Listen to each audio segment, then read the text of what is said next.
Ili uwe wa kwanza kupata habari zinazotokea wakati wote, bonyeza neno subscribe chini ya video hii, kisha bonyeza alama ya kengele itakayotokea. Nimepata fursa ya kupitia taarifa ya ukaguzi maalumu wa kiuchunguzi wa mfumo Enterprise Resource Planning au ERP unaotumika ndani ya mamlaka ya bandari. Ukaguzi ulifanyika, ukaguzi huu alifanya mkaguzi mkuu wa mahesabu ya serikali mwezi Juni mwaka 2020 na ripoti alitoa mwezi Machi 2021. Ndani ya ripoti ile niliona fedha nyingi zilizotumika kuajiri makampuni mbalimbali ya kuanzisha mifumo ya kielektroniki ya ukusanyaji wa mapato ambayo haikutoa tija iliyokusudiwa. Kwa mfano, mamlaka bila ya kuwa na mpango mkakati wa tehama na bila kushirikisha mamlaka ya serikali mtandao iliajiri makampuni kadhaa kuweka mifumo mbalimbali ya ukusanyaji ndani ya bandari. Kampuni ya Softtech Consultant Limited iliajiriwa kwa mkataba wa milioni 694.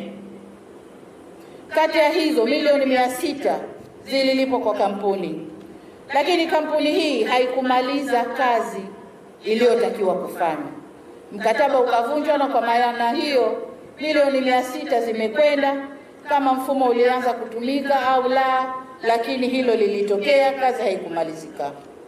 Iliajiriwa pia kampuni ya 23rd Century System kwa $, milioni 6.6, ambapo milioni 4.6 zililipwa na mkataba baadaye kuvunjwa bila kazi kukamilika. Ikaajiriwa pia kampuni ya SAP East Africa Limited kwa $, 33,000, lakini pia akaajiriwa mshauri mwelekezi, mshauri binafsi kwa $, 31,920. Pesa hizi zote zimeingizwa kwenye mifumo, lakini tunavyozungumza leo ni kwamba mifumo ile bado haiko vizuri, inachezeleka. Wafanyakazi wanaichezea, wanadanganya na mifumo ambayo haisomani na haikusanyi fedha kwa ukamilifu wake. Mbali na malipo hayo niliyoyaeleza, ripoti inasema pia kulikuwa na malipo ya juu kwa wakandarasi hao bila kufuata sheria za manunuzi na matumizi. Ripoti ilieleza kwa kina jinsi kazi hizo zilizofanywa na fedha zilizotumika.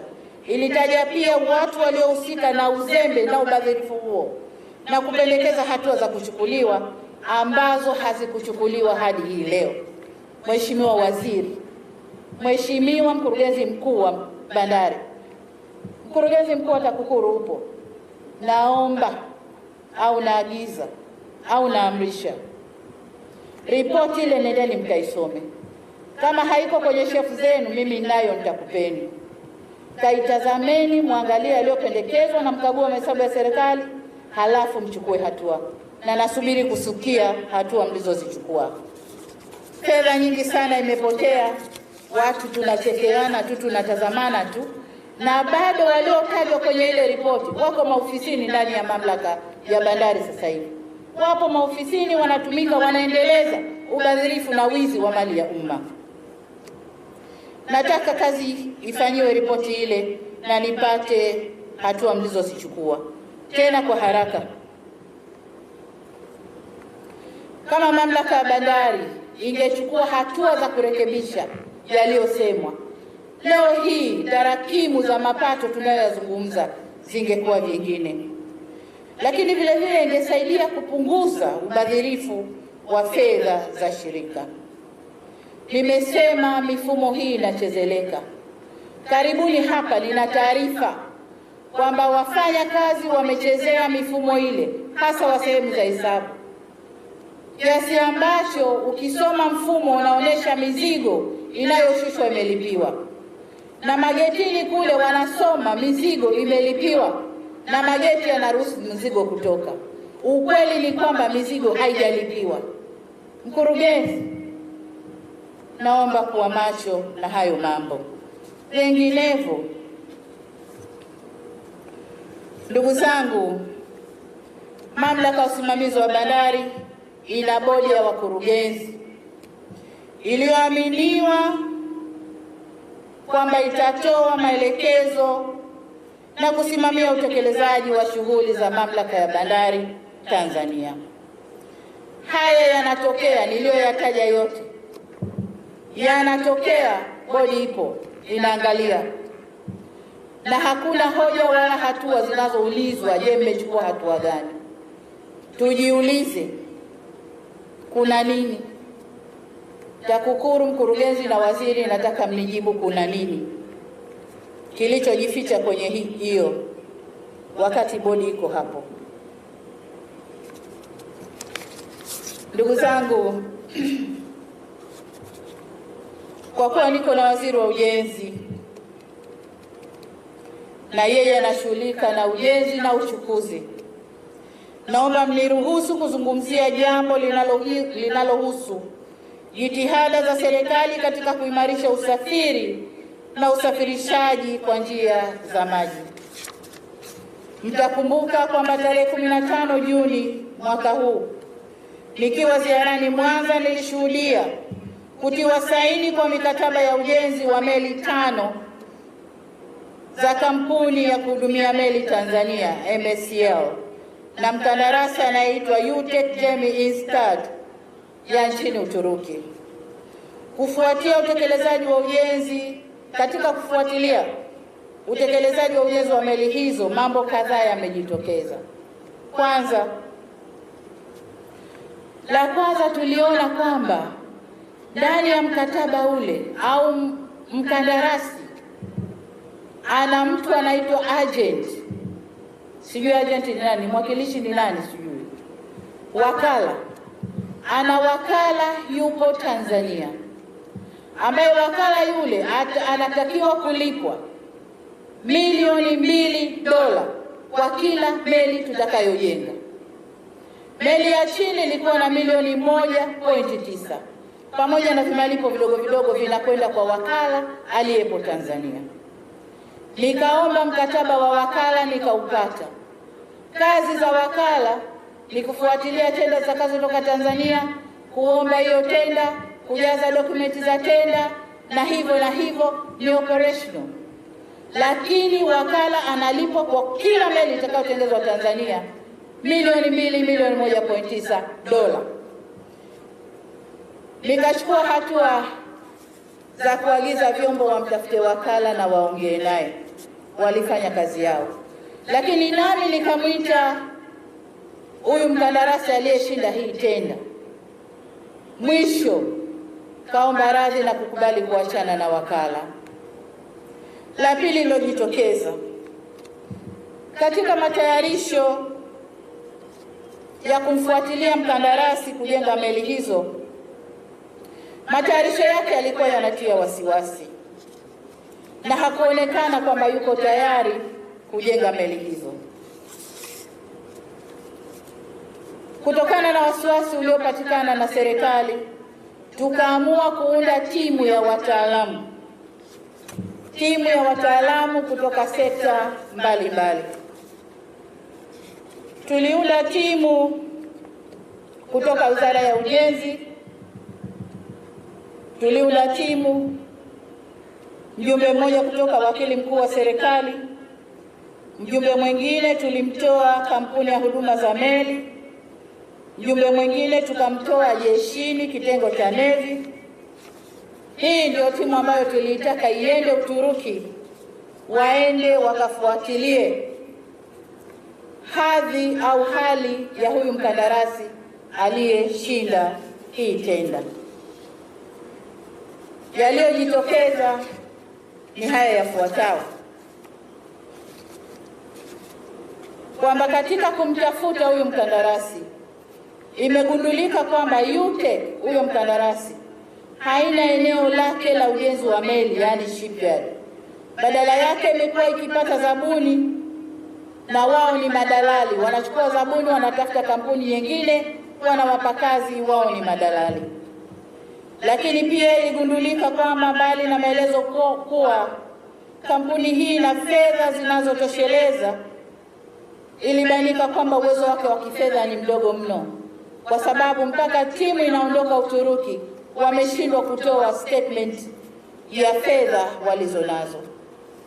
Lakini jingine ni kwamba wasifu wa kampuni na uwezo wake katika ujenzi ni wa mashaka, kwani haipo hata kwenye orodha ya wajenzi wa meli inayotolewa na Umoja wa Wajenzi wa Meli nchini Uturuki, yani Association of Shipbuilders pale Uturuki. Hii kampuni haimo, na hiyo ndio ilituthibitishia kwamba hawa ni madalali.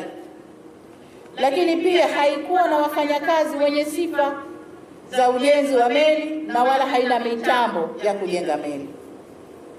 Hadi sasa kampuni hiyo haijafanya lolote kwenye kazi hii ambayo tulisaini nao mwezi Juni mwaka huu. Eneo ambalo walilitumia ni kampuni nyingine inaitwa, maneno ya Kituruki sijui kama nitaweza kuyasema, HK Erzurum Shipyard, kampuni nyingine kabisa ambayo hata yenyewe ilipokaguliwa ina uwezo kufanya tu matengenezo ya meli na kutengeneza boti ndogo ndogo. Lakini ndugu zangu, tujiulize, tenda hii ilipotoka ilitolewa na bodi ya tenda ya wizara husika au shirika husika.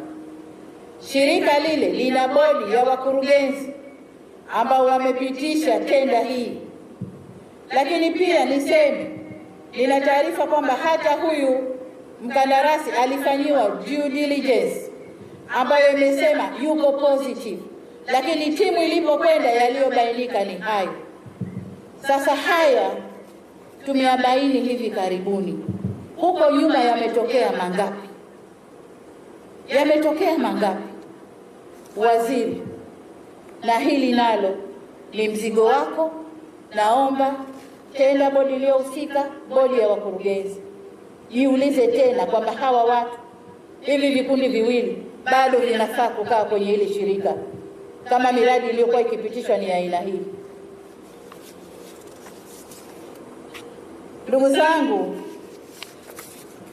nimemwambia waziri achukue hatua ya kusimamisha hiyo tenda akishirikiana na mwanasheria mkuu wa serikali ili kunusuru fedha zetu zisiliwe na wajanja wachache. Lakini kinachosikitisha ni kwamba mzalendo wa ndani, sijui tumwite mzalendo au mwananchi wa ndani anashirikiana na wajanja wa nje kuchepusha pesa zote hizi ambazo zingekwenda kwenye kutekeleza maendeleo ya wananchi wanyonge kule chini. Tuna uhaba wa madarasa, napita nikikopa. Tuna uhaba wa vituo vya afya, tunahangaika. Tuna uhaba wa pembejeo za kilimo, tunatafuta fedha. Lakini huku kuna wenye raha zao, wamekalia fedha, wanapitisha miradi wanavyotaka na wanazitumia wanavyotaka. Bodi zipo, tenda hizo sijui tenda komiti zipo, mambo ni kama hayo. Naomba waziri, fanya marekebisho unavyoweza kwenye wizara yako. Kama huwezi, njoo tukae kitako, mimi, wewe, katibu mkuu kiongozi, tuone jinsi ya kufanya marekebisho kwenye wizara hii ili mambo yaendelee. Lakini fedha hii inatumika hivyo papo hapo kukiwa na wafanyakazi tele wale kule wa ngazi za chini ambao maslahi yao na stahiki zao pengine hawapati kwa wakati au yako chini. Watu wale fedha hii wangepata motisha ya kufanya kazi zaidi kuliko kuwavuta mnakowavuta. Sasa kazi ni kubwa, mapato ni machache. Mheshimiwa Waziri, nilikuweka kwa kukuamini na naomba nenda kasimamie kazi hii kama ninavyotarajia. Na utakaposhindwa njoo niambie, dada, nimeshindwa. Nitaangalia mwingine ambaye labda ataweza kunisaidia. Lakini haya hayawezi kuendelea.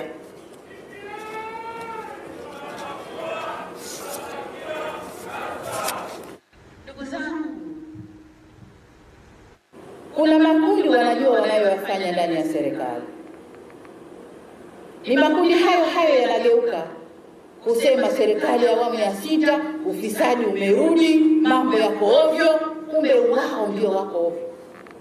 Na mambo yale hayakufanyika ndani ya awamu ya 6. Yalifanyika huko nyuma, gari bovu linaangushiwa awamu ya 6. Sitakubali. Sitakubali. Niliapa kusimamia haki za wananchi. Nitasimama nao. Nitasimama na kutetea haki za wananchi. Sitakubali. Baada ya kusema hayo, narudia tena kupongeza, sijui niwapongeze TPA.